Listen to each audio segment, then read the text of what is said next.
Okay, here we are. Let's finish this up and dig deep into why it doesn't always work out the way we want. I wish we could just plan, press play, and allow it to unfold. But that's not always how life works. I have a client I worked with named Jessica, and Jessica was very successful eating out most of the time. She really learned the skills we've talked about going to friends' houses. And when she had guests over, she would make so many amazing healthy dishes that people were begging for her salad and roasted vegetable recipes and weren't even remembering about the schnitzel. But every time she would go out with this one couple, all of a sudden, all of her great intentions flew out the window. And they would start out with, hey, let's order French fries for the table. And even though she'd feel like resistant and then just order a salad for herself instead of ordering salads for the table. And all of a sudden, the whole meal kind of got off kilter. She had a really hard time people pleasing. When they said, okay, everybody, let's all get dessert or let's all get drinks, she had a really hard time, like not feeling deprived or like she was like a mood killer if she was picking something healthy. She didn't want people to look at her or judge her and feel like she was taking away the air out of their balloon and that they wouldn't be having a good time. So there are a few tools that we use together that you can use whether you relate to Jessica's story or not, because people pleasing is something that I haven't seen a single Jewish woman I've worked with, myself included, who doesn't fall prey to this. So let's go down and talk into them. The first thing is when people are offering you food, try this. Oh my gosh, I made this. You're going to love it. Or let's order. First of all, delay saying no or yes. Just delay for a minute and give yourself a second. Be like, that's interesting. Let me look at the menu first. Let me think about that. I need to check in with how hungry I am, right? Let me just go to the bathroom and take a break and come back and can't think about ordering. I need to get settled first, okay? Take a minute and pause.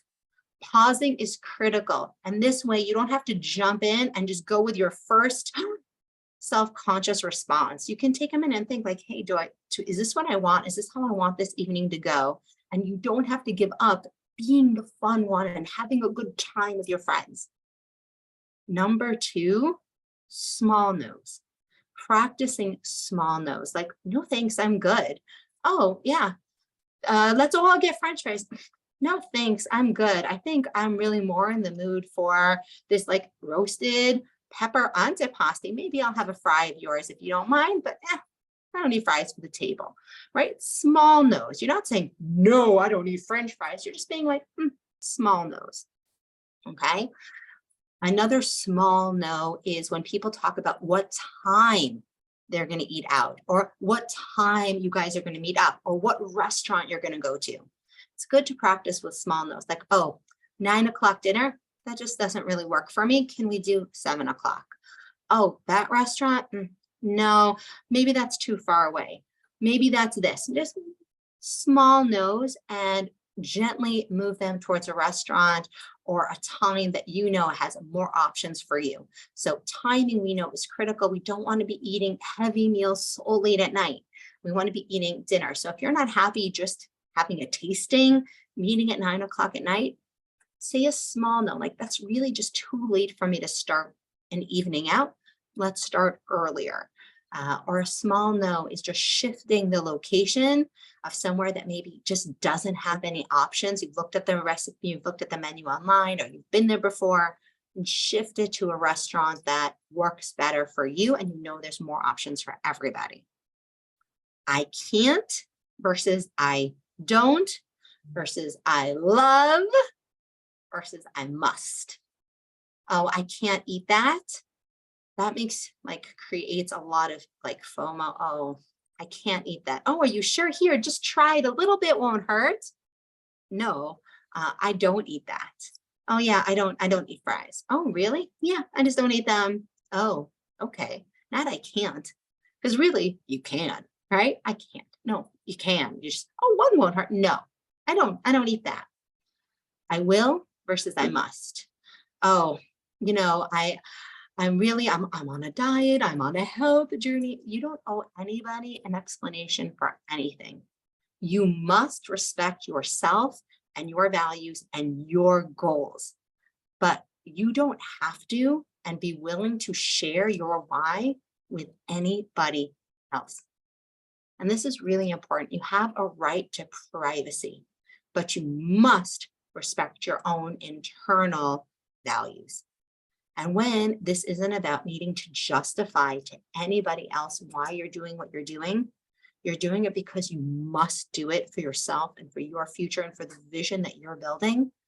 It's very empowering, and you really feel the joy of missing out on that sick stomach the next morning when you eat too late at night, or that feeling of just, ugh, when you know you've overeaten and you feel it in your skin and just, right? Joy of missing out on that, and the joy of having the exciting and beautiful future that you've imagined for yourself. So here's a quick and easy tool that I shared with Sherry, and then I'm going to share with you guys because it took her a few times of practicing these tools. The only way to gain mastery is persistence and practice and being intentional, thinking through your checklist before you go out. Okay, I'm going to delay saying yes or no. Okay, I'm going to practice small no's and shift things to being the best environment for me. I can do whatever I want. I choose what I do or don't do. And the tool that you're going to use that really helps Sherry overcome this and lose that weight in the time we work together, where it stayed off and become part of her lifestyle of how she interacts with people, is PACE. P-A-C-E. PACE is pause. A is appreciate. None of these people are trying to sabotage you. They might be self-conscious about their own weight journey. They might just be trying to have a good time. They might be relating to an old version of you that they knew, or just old patterns of behavior that you all used to have together. They're not doing anything to deliberately harm you. Appreciate that you're surrounded by positive people who you chose to bring into your life, friends, family. Check in. How hungry am I? All things considered, like, what do I want? Forget what everybody else wants for a minute. Like, what do I actually want to eat? What's going to be good for me? How do I want to feel tomorrow? How do I want to feel in a few hours? How do I want to feel at the end of this meal? How do I want my memories of this event to be? And then whatever decisions you make, enjoy them. No matter what you order, no matter what you put on your plate, whether it's enough veggies or it's not enough veggies, when you drink your water or you didn't drink your water, stay present. Don't tune out and put that food amnesia hat on and be like, well, if I'm not making good choices, screw it. I'm going to feel sick anyway. I might as well go all the way. Stay mindful, and whatever you're putting in your mouth, unconditionally love, accept yourself, own your choices, take personal responsibility, and enjoy every bite you put in your mouth. Today might not be a day that you choose to make a weight loss day or a maintenance day. You might be choosing a weight gain day today, and that's okay. You can love yourself unconditionally, or you can make a different choice. Either way, you're going to love and accept your decision as your right and your responsibility. The final part of this aspect is changing your story. No matter what you choose, it's your job to write the story, and our values give meaning to that story. When we feel like we value beauty and we feel like we ate a beautiful meal, and the table looked beautiful, we're going to feel like really great about our choices.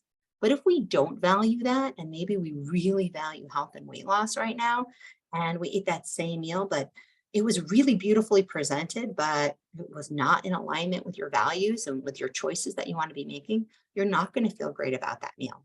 So knowing your values and being clear, and then writing the story of how you want to think about this meal. How do you want to think about this eating opportunity? How do you want to think about this evening out or this event you had with friends? Do you want to remember it positively? No matter what you ate there, it's your choice whether you're going to look back on that with shame or guilt or regret or resentment, Are you going to look back on that as positive time with people you love and maybe a few things you learned about yourself? Old triggers that might need to be healed, new opportunities for connection and self empowerment. You choose the story, choose an empowering one. That's how we get out of the way of these obstacles that slow us down and really get in the way of us making lasting change. I know that you are going to overcome these obstacles with practice and intention, and I'm here to support you all along the way. Reach out to discuss these in more detail.